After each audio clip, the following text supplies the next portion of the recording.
Hello, Fellowship of the Open Spokes. This is Jazz, and I'm coming to you on this beautiful Thursday to talk about why I became a teacher. My reasons are very similar to other people who have spoken earlier this week. I was so moved by Galit's story, and it was so beautiful to see that her teacher actually responded to her. You are so lucky, Galit, to have had that connection with her. I also was inspired by the teachers that I had. I had excellent teachers. In grade 2, see, it's those special grade 2 teachers, isn't it?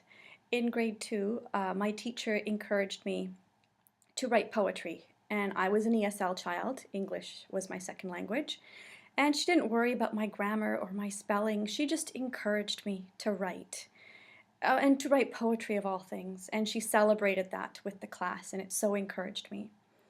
And my grade 5 teacher, Mr. Platel, he uh, is a wonderful man. He was ahead of his time. He taught in an open area with the grade 4 and 5 teacher, so I was there for grade 4 and for grade 5. And so I had that relationship with him over 2 years. He encouraged conversations, discussion, and he was ahead of his time in the way that he actually had a camera set up in the back, a camcorder, and we created these animations.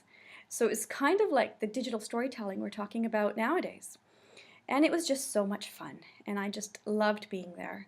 So thank you to him for inspiring me.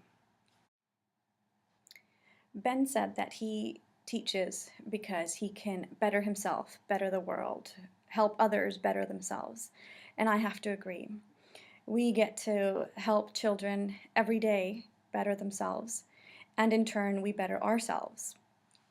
Also, my definition of success or having a successful life is not the money in your bank account or the make of the car you drive, but being able to touch people and to connect. And we get to have connections with students every day. And that way I feel like I'm successful. So that's my other reason. Teaching is a positive profession, I feel. When I was in university, I could have chosen between social work or teaching because I had applied to both, and then I had to decide because I was accepted into both. And when I went into social work in the summer, just to get some experience, I just felt so sad by all the stories I had to see. And I just wanted to take all the kids I worked with home. So I felt it was weighing on me, and I wanted to be in a place where I felt positive energy, and in teaching I feel positive energy. My final reason for being a teacher is actually connected to Sherry, who said that we are framed by our own experiences. So this is my experience.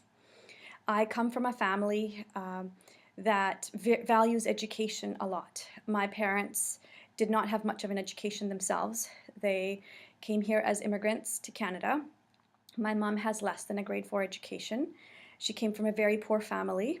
My father had to leave school at the age of 13 to help out with the family farm. So they both wanted their children to have a better life and to not to have to struggle. So they really encouraged education.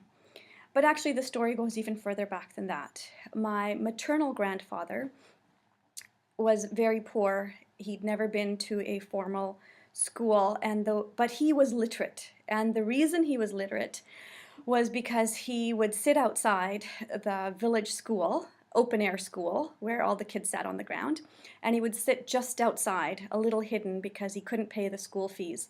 And he would listen, and he would scratch out the letters in the dirt. And he would have his friends who would be leaving the school afterwards to see that he was on the right track. And that's how he learned how to read and write. And that's how he became a literate man, having never been inside the walls of a school. And my other 3 grandparents did not know how to read or write any language, but they were educated in their own way.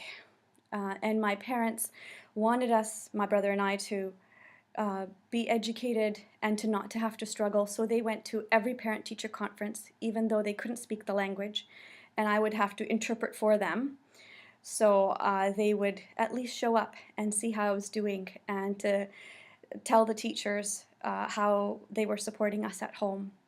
And I see a lot of immigrant families in the district we're in, and it reminds me of my youth when I was growing up, and I can see what their struggles are, and I try to help them any way that I can, because I remember being 5 years old and interpreting for my mom. And I remember my dad getting a notice from the kindergarten teacher saying, please send a snack to school. And he read snack as snake.